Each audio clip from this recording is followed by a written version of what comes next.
Tu rentres à la maison, tu poses tes affaires. Et avant même que tu aies eu le temps de dire quoi que ce soit, ton chien est là, contre toi, et il commence à te lécher la main, le poignet, le visage si tu te penches, encore et encore, avec cette insistance douce que tu connais bien. Tu le repousses peut-être gentiment. Tu ris peut-être. Tu dis peut-être quelque chose comme « arrête, c'est dégoûtant », ou alors tu te laisses faire en pensant que c'est juste sa façon d'être content de te voir. Et tu as raison, en partie. Mais ce geste que ton chien répète probablement plusieurs fois par jour, depuis le premier jour où tu l'as connu, contient beaucoup plus que de la simple joie de te revoir. Il contient une histoire qui commence avant même que ton chien ouvre les yeux pour la première fois. Il contient des mécanismes biologiques précis, des fonctions sociales documentées et des informations sur ce que tu représentes pour lui que peu de propriétaires connaissent vraiment, ou n'intéressent vraiment. Ce que tu vas découvrir aujourd'hui va changer la façon dont tu reçois ce geste. Parce qu'une fois que tu sauras tout ce qu'il signifie vraiment, tu ne le repousseras peut-être plus de la même façon. Et la dernière raison, celle qui ferme cette liste, est probablement celle à laquelle tu n'avais jamais pensé. Reste jusqu'à la fin.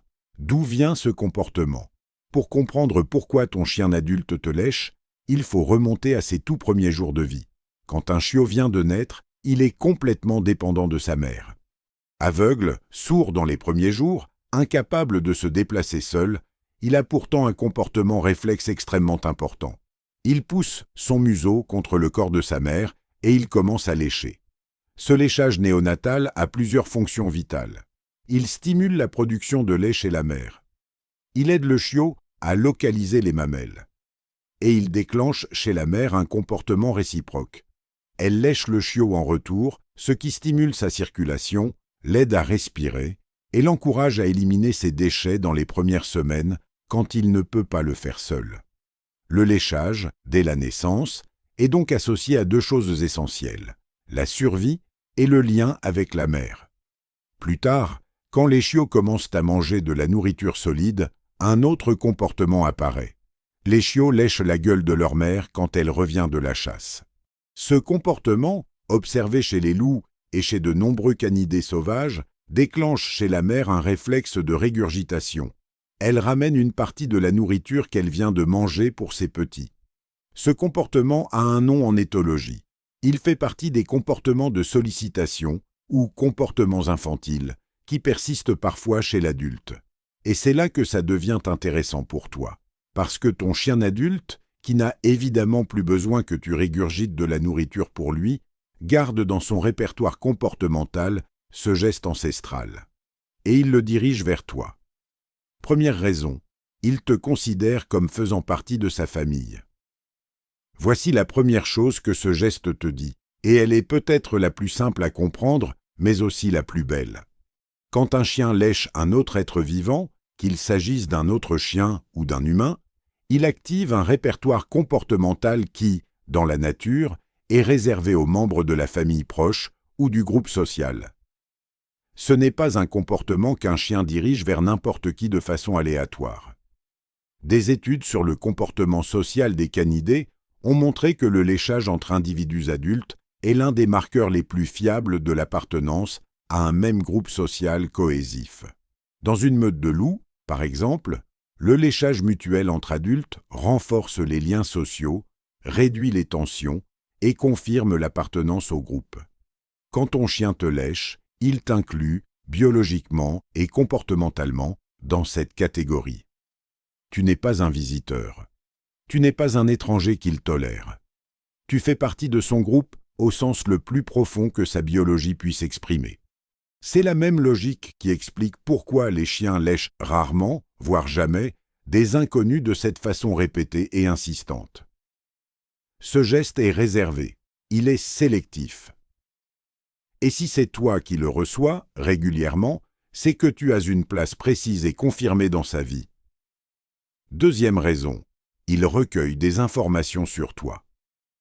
Voici quelque chose que peu de gens savent, et qui est pourtant fascinant.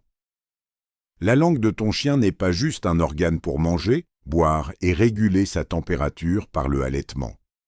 C'est aussi, dans une certaine mesure, un organe sensoriel. Les chiens possèdent, comme beaucoup de mammifères, un organe appelé l'organe voméronasal, ou organe de Jacobson situé dans le palais. Cet organe est particulièrement sensible aux phéromones et à certaines molécules chimiques.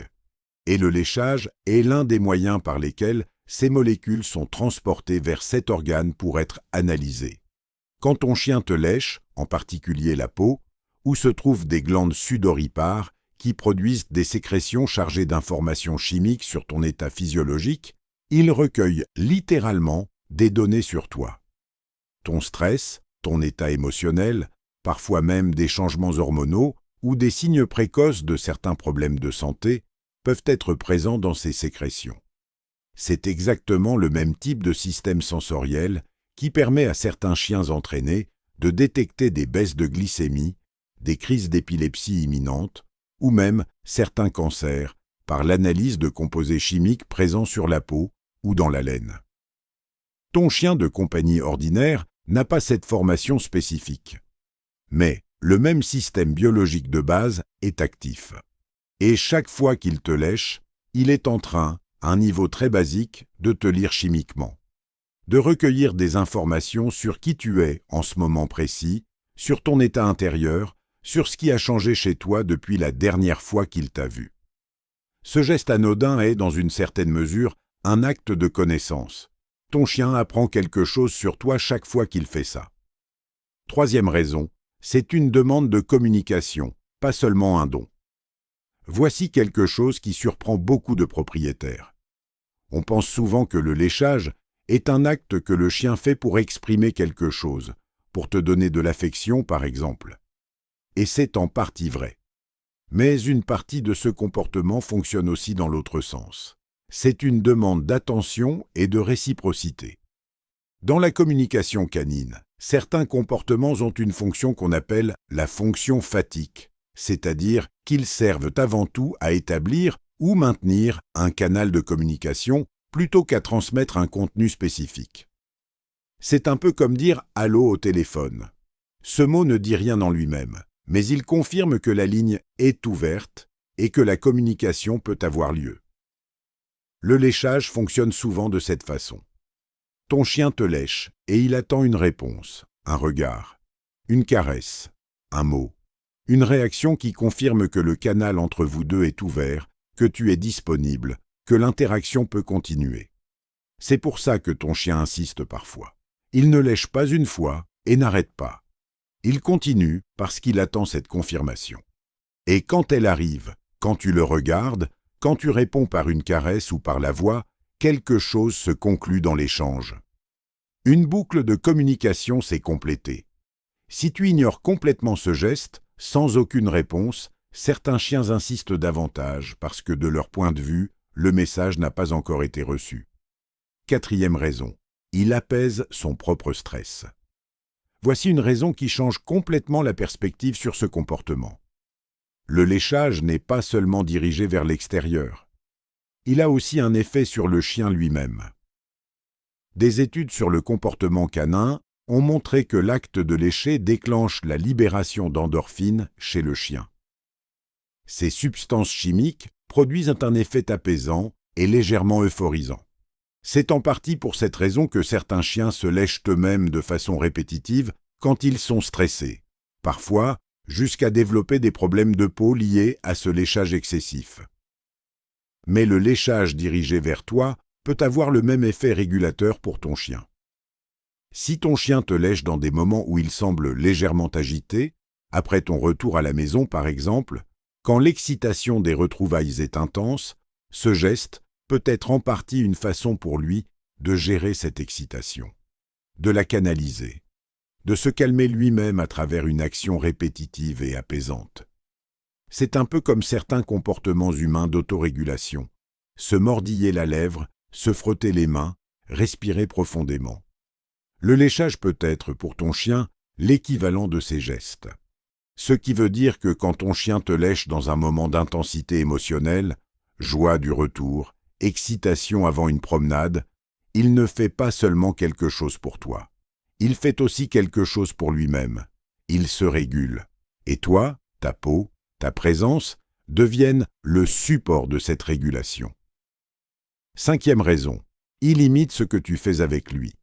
Voici une raison qui rejoint quelque chose que nous avons déjà évoqué dans d'autres analyses du comportement canin, mais qui prend ici une dimension particulière.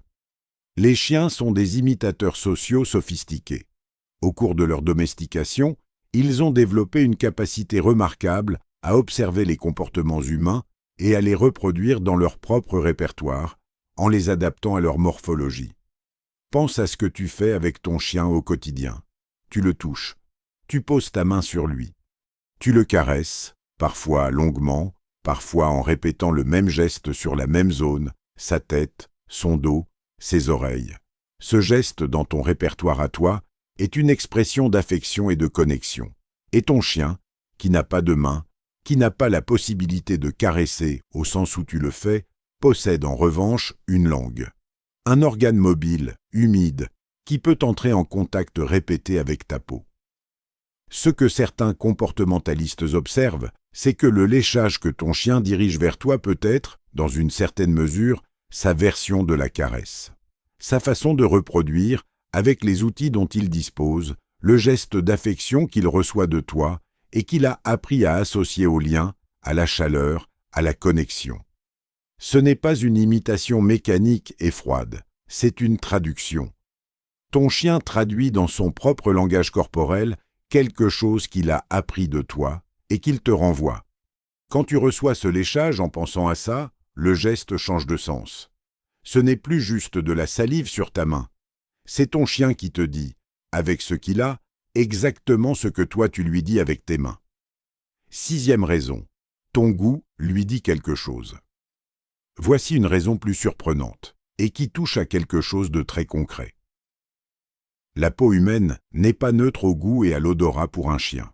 Elle porte les traces de tout ce que tu as touché, mangé, et de ta propre chimie corporelle, la transpiration, les huiles naturelles de la peau, et tout un ensemble de composés chimiques qui varient selon ton alimentation, ton activité, ton état de santé, et même tes émotions récentes. Pour ton chien, dont le sens olfactif et gustatif est considérablement plus développé que le tien, ta peau est une source d'informations riches et changeantes. Et le léchage est, en partie, une façon de goûter ces informations. Ce n'est pas comparable à la façon dont nous goûtons un aliment pour en apprécier la saveur de façon esthétique. C'est plus proche d'une lecture. Ton chien explore, à travers le goût et l'odeur combinés, ce qui a changé sur toi, ce que tu as fait, où tu es allé, ce que tu as mangé, parfois même qui tu as touché récemment. Si tu remarques que ton chien te lèche avec plus d'insistance après une activité physique, après que tu aies cuisiné, ou après que tu sois rentré d'un endroit avec d'autres animaux, ce n'est pas un hasard. Sa curiosité chimique est activée par les nouvelles informations présentes sur ta peau. C'est une autre façon pour lui de rester à jour sur qui tu es et ce que tu fais, même quand il n'était pas là pour le voir directement. 7e raison, c'est devenu une habitude renforcée. Voici une raison plus simple, mais qu'il faut mentionner pour être complet. Les chiens apprennent par association et par renforcement, comme tous les mammifères. Si, à un moment de la vie de ton chien, le léchage a produit une réaction positive de ta part, une attention, un rire, une caresse en retour, ce comportement a été renforcé. Le cerveau de ton chien a enregistré, ce geste produit quelque chose de bon, et il l'a répété.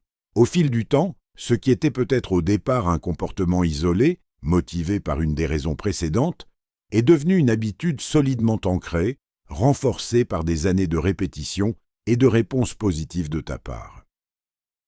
Ce n'est pas une raison qui contredit les autres. C'est une raison qui les amplifie.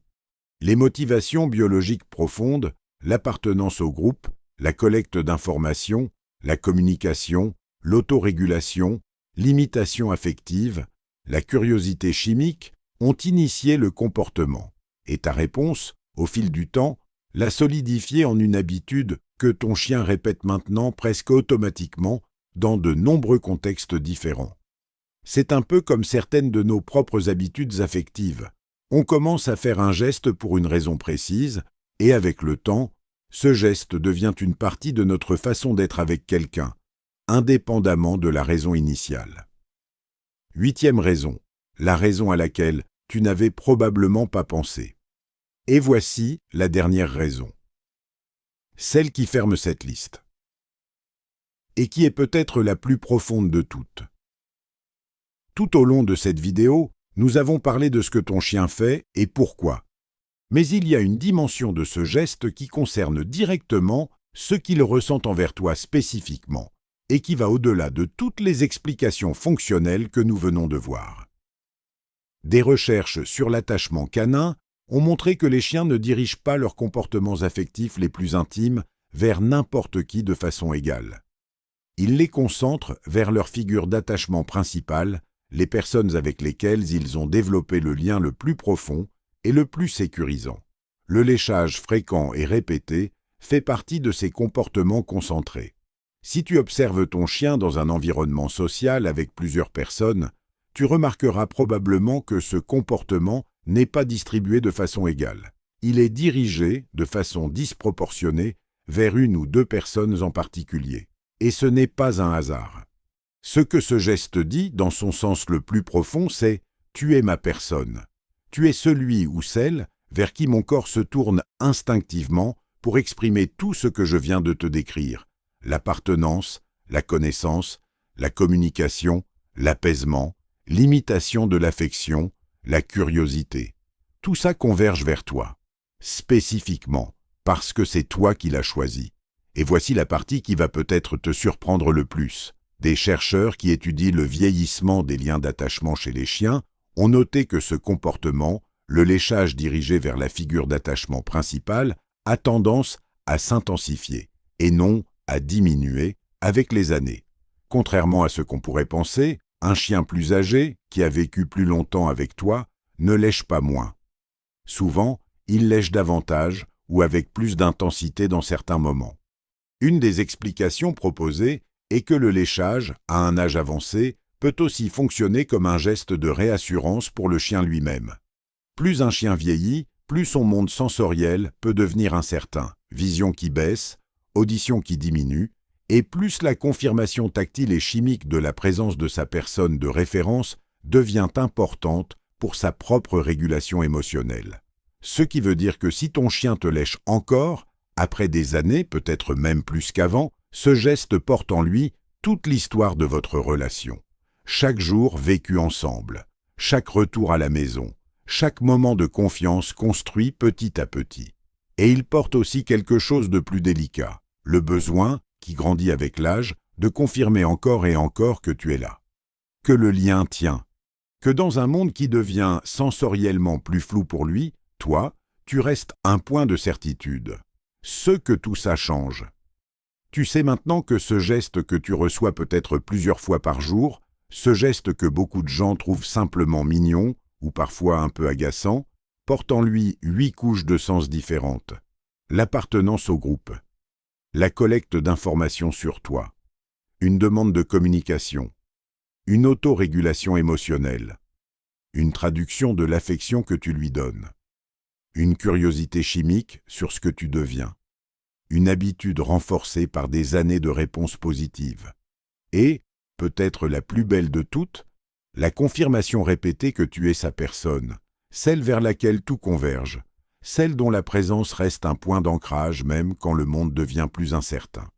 La prochaine fois que ton chien viendra te lécher la main, tu n'as pas besoin de changer radicalement ta réaction. Tu peux toujours rire, toujours dire que c'est un peu dégoûtant si c'est ce que tu ressens vraiment. Mais peut-être que tu prendras, juste avant ou juste après, une demi-seconde de plus, pour regarder ton chien, pour reconnaître ce qui se passe vraiment dans ce moment. Parce que dans ce petit geste répété, ordinaire, presque automatique, ton chien te dit, dans le seul langage qui soit vraiment le sien, quelque chose qu'aucun mot humain ne pourrait dire de façon plus complète. Tu es à moi, je suis à toi. Et je te le rappelle, encore et encore, de la seule façon que je connaisse.